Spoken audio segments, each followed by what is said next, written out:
আসসালামু আলাইকুম, সবাই কেমন আছো? আমি ভালো আছি আলহামদুলিল্লাহ। আজকে খুব সাদাসিধেভাবে কচু শাক চিংড়ি মাছ দিয়ে রান্না করলাম। কড়াইতে অল্প তেল দিয়ে সেখানে পেঁয়াজ কুচি আর রসুন কুচি দিয়ে শুকনো মরিচটা ভালো করে সাথে ভেজে তারপরে দিয়ে দিলাম চিংড়ি মাছ, আর এর সাথে দিয়ে দিয়েছি চিংড়ি মাছ আর চিংড়ি মাছের ঝোঁকা বাটা। পরিমাণ মতো লবণ দিয়ে চিংড়ি মাছটা একটু ভালো করে ভেজে কচু শাক দিয়ে দিলাম। হলুদ গুঁড়া আর মরিচ গুঁড়া ছাড়াই আজকে কাঁচামরিচ আর শুকনো মরিচের ঝালে রান্না করলাম কচু চিংড়ি। এরকম সাদাসিধেভাবে রান্না করলেও খুব ভালো লাগে কচু শাকটা।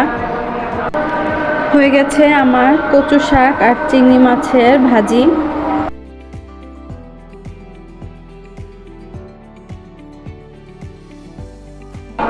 এখন খাওয়ার পালা।